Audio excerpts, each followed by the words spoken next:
Summer and I were asked to provide just a brief update on the Snohomish County Ag Resilience Plan. It was launched in late 2019, and so it feels like a good time to just give a high level update. So there are a lot of people who weren't actually involved in the writing of the plan, so I'll give a really brief high level overview of this document. And then Summer will talk about some of the kind of 30,000 foot view of some of the projects we and our partners are moving forward, and then I'll wrap with some lessons that we take homes and lessons learned. So the Ag Resilience Plan for Snohomish County was led by a farmer steering committee. It was all guided by a farmer steering committee with staff support from Snohomish Conservation District. There was also a very robust stakeholder and ag community engagement process, so SLS, Ag Advisory Board, and direct engagement with many different ag communities and individuals to develop this plan. It includes multiple chapters, assessment tools, impact assessments, and some tools that help understand what is going to impact or threaten ag viability, ag resilience into the future, with a real focus on climate change impacts. We also went through a priority needs assessment at kind of the county level, and then in 2019 we also went back to 11 different ag communities, or what we call reaches, to have those one-on-one conversations, small group conversations with agricultural producers to review the impacts, the projected impacts, and understand what their needs are. We had a lot of partner support, and everyone from UW Climate Impacts Group, TNC, NOAA, WDFW, Snohomish County. Lots and lots of people were involved in creating this document. In 2019, we launched the plan. Our Ag Resilience Steering Committee, they were all volunteers.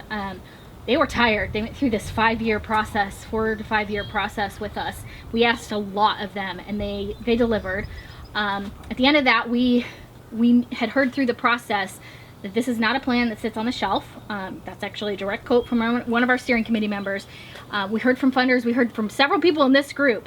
You have a mandate now to go do things, buy things, build things, make progress. And fortunately, we had worked with Tulalip Tribe, Snohomish County, the Still-Squamish Tribe, TNC, NOAA, lots of people to get some funding in place to develop projects. I want to pause here really quickly and just acknowledge that the Conservation District and the Ag Resilience Plan was not the first time that people were saying, what does Snohomish County Ag need? Linda's whole career is that. Tulalip Tribes built the Tuwalco digester that you all saw many years ago. Still-Squamish Tribe has been working for years on the VARCOR Omni processor and also the DD7 Sea Dike.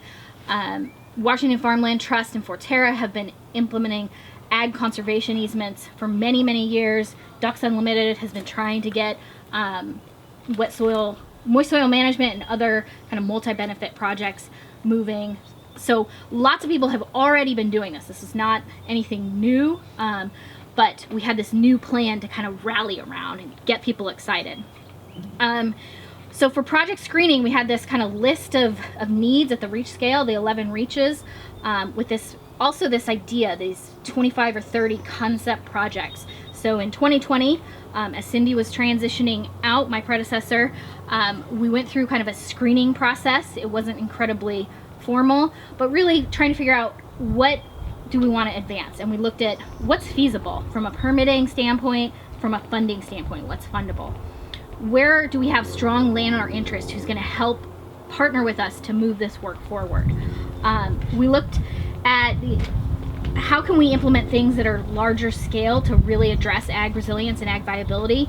The Conservation District does really great one-on-one projects with landowners, site specific, but we were really looking at, okay, what can we do to impact ag resilience at a larger scale?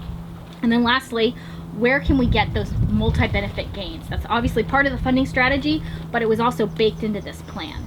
So that's how we kind of took the mantle in the mandate in 2020, and I'll let Summer introduce some of the projects that we are advancing. So with that in mind, we moved forward or ran forward with several projects and in the different watersheds, Snohomish and Snohomish. So I'll start in the south. So working in the Snohomish Reach and the Sultan Training area, and there's working with landowners to address issues around the Sultan Training levy and trying to come up with solutions to work with, look at the 3 F's, so farm, fish, and flood. And so every single one of these has some multi-benefit that addresses each one of the 3 F's.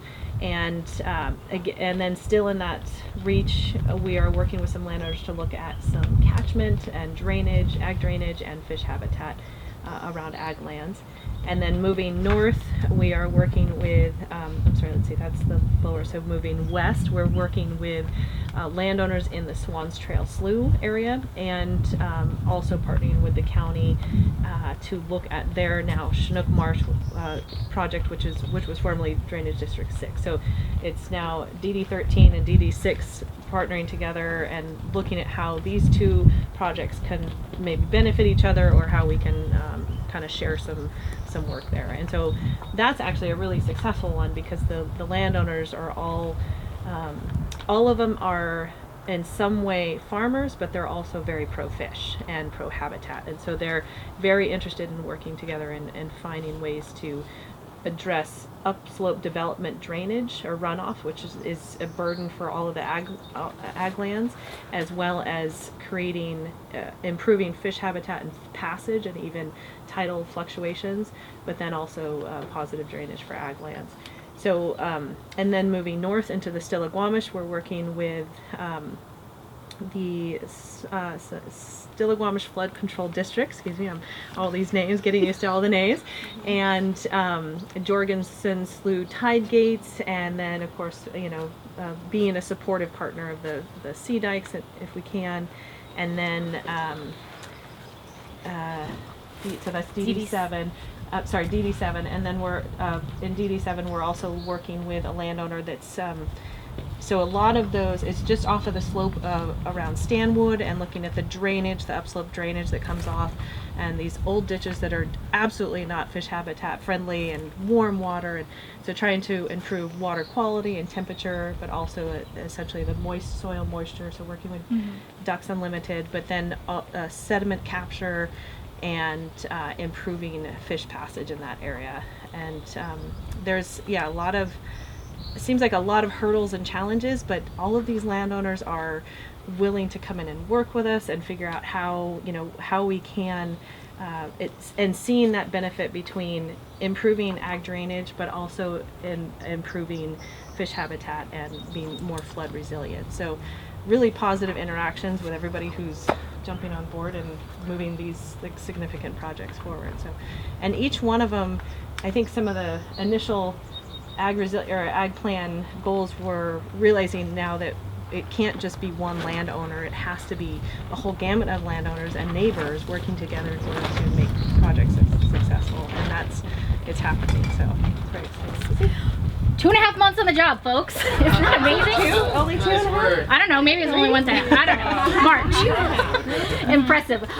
One last project I'll highlight before we go into the lessons learned is working with Tulalip tribes in the Tuwalco Valley. Tulalip tribes is leading a feasibility study, and we're working closely with them on that to identify opportunities to improve drainage, which was the priority need identified in the Tuwalco, Riley, and Haskell Slough areas, and then also advance fish passage, both for fish passage, but also to address those drainage needs.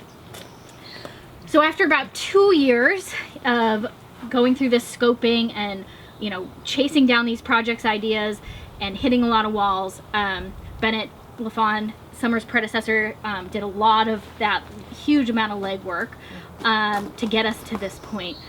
I think there are just a couple take homes or things that we've really learned and wanted to share. One is that we're pretty focused on advancing projects, but this plan called for a lot of advocacy and legislative changes that are also happening. Those are harder things to put on a project report, or go out and say, yay, Bobby Lindemulder went to 5 different meetings and is impacting water rule and ag guidance on water water rulemaking. But those things are absolutely happening. I just want to acknowledge that the Conservation District, the county, there are a lot of people who are still moving some of the other big challenges that threaten or impact ag. Water rights, irrigation, land conservation, the threat to development. This group was working on the comp plan comments. So those are really essential pieces to supporting and fully executing this realizing the vision of this ag resilience plan. Just not as fun to talk about as moving levees and whatnot. You know, it's been a very challenging regulatory landscape over the past several years. Salmon recovery is experiencing this, so is ag, on just that, the really challenging permitting landscape. What we found is a lot of these ag resilience projects are in this kind of Goldilocks place where with respect to funding.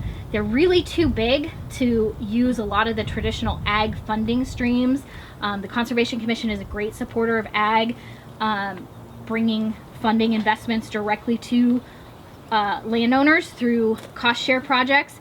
But those are capped at $50,000 a year per landowner. That does not move the dial for a lot of this work.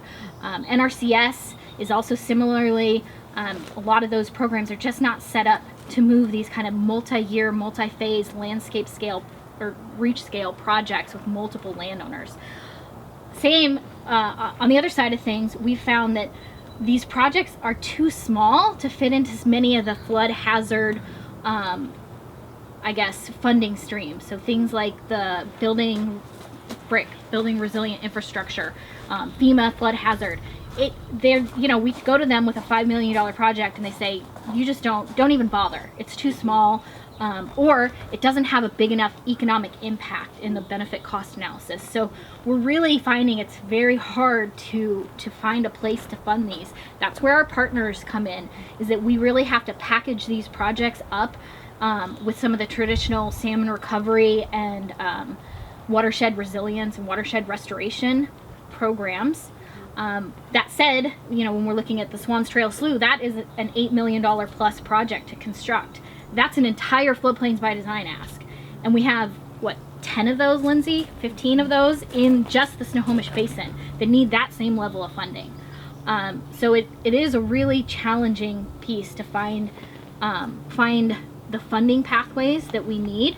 And again, this is where the tribes, the county, TNC, BEF, all of our kind of big partners working with us and kind of taking us along is just really essential to the success in implementing the Ag Resilience Plan. And then lastly, we did reconvene our Ag Resilience Steering Committee this past winter, spring, and that will continue to guide this work. What we heard from them is that they want to be engaged, but it is just really important to them, for the Conservation District and our partners, to not treat ag like a monolith, and to really do the hard work of having that direct engagement with SLS, with the Snohomish County Ag Board, and then actually the individual producers. So that's just a good reminder. I know most of the people in this room know that, but I wanted to just pass that message along from our steering committee. And with that, any questions? Yeah. Thank you for all that. I never had a chance at Pier City to dive, read through the whole plan. Just for you. I am, one of the other hats I wear for BEF now, I'll be our ag kind of point person. Mm-hmm. I'm curious if there's anything in here, or if you all are thinking about, and it won't help with the ultimate funding stream, like the challenge that you're just talking about, but thinking about additional revenue streams for farmers through, market like carbon credits or, Yes. Cover crops, and the way that those could be leveraged into credit markets. I think that's part of what needs to be incorporated into whatever re-emerges for the Lorraine Loomis Act. Is we're going to ask farmers to take land out of production.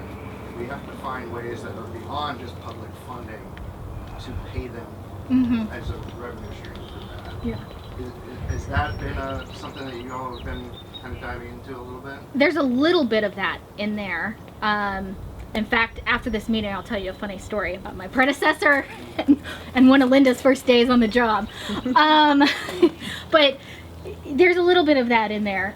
It doesn't go anywhere near far enough, and that wasn't really the full intent, was to completely solve that revenue stream. But there's a little bit in there with respect primarily to stormwater and stormwater runoff in the uplands. Well, and to tack on to what he's saying, and he's right, but it's also the long-term production loss, how much income is coming in on that land, so it's not a one-time payment. That pays for the land, but what about the loss of income every single year? Yeah, in perpetuity. That's not even thought about. And that's, you know, not going to be something that public money alone can solve. Yeah. You know? So, you know, and we used at Pierce, wasn't for farms, but we used surfboard money on the South Prairie Creek project to create carbon credits that I think could be replicable with private landowners at the right scale, and farmers are generally the right scale.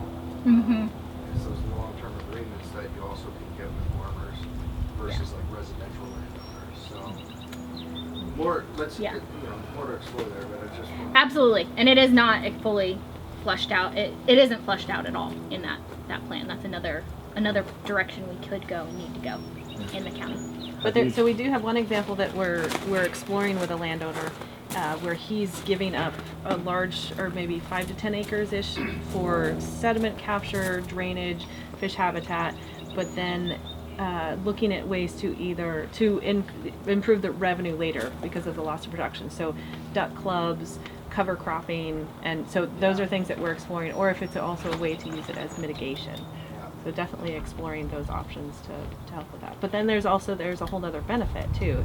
If you're setting up if you're looking at your design in a manner that is supporting other types of wildlife, or just knowing that it's a mitigation format. And so one thing I looked at in California, we actually looked at how to the carbon credit bank for agricultural lands when doing cover cropping, and just the fact that it's a carbon sink already, and the cost benefit was very low and not quite. That was just California though, so it wasn't necessarily worth going through the whole process for the amount that you would get per acre was so minimal. Yeah, that's the limit with carbon credits on that carbon topic. It's really it would be more applicable out east where we have huge acreage. Right. Those are the things like we need to be thinking about for farmers. It's like Darryl? Yeah. Have you looked to see if there are any parcels that have been taken out of agriculture that could be converted back to agriculture? No, not personally. I know the Farmland Trust and the county. We did look at the ag conservation and came up with a strategy that's outlined in there. But right now, I'm not aware. Linda, are you aware of anyone who's tracking ag acres lost? That's something we want to do as part of the multi-benefit monitoring. But like I got a request the other day, and like the clock property where the Christmas trees are, Hank wants to know if the Christmas trees can come out, and that can go back into egg production because it was however many decades ago. Yeah, because if we're going to be taking a lot of acreage out of production for planting riparian buffers, that could be one way to help replace some of that production within the county. Yeah. One of the things they're looking at in Skagit is there's a lot of old barns and structures that aren't used, and lay down areas and concrete slabs and things like that are just old farmland that is now could be restored back to some kind of usable condition. And also that reduces impervious surface, so it reduces flooding. So there's a multiple benefit kind of opportunity there if those structures are identified. As long as they're not historic. As long as they're not That's the thing they really probably, want out there. that's the challenge too that we ran into down in Pierce is, on the one hand, there was some interest in that, Darryl, from the farming community. There was this thought that habitat projects were taking a lot of farmland out of production. So we did an analysis and really could show with numbers its development. We really didn't lose any. We didn't really lose any significant farmland to habitat restoration. But then you run into challenges of if it's been sitting in a certain area where it's got like wetland plants growing into it, and you can't then go back and restore it back to farmland without a huge permitting issue. And it's really hard once it's out of farmland. It's lost in a lot of ways. Well, thank you both. That was fabulous. Thanks for letting us share. Thank you, Heather and Alan, too. That was great. I hope this was useful for everybody today.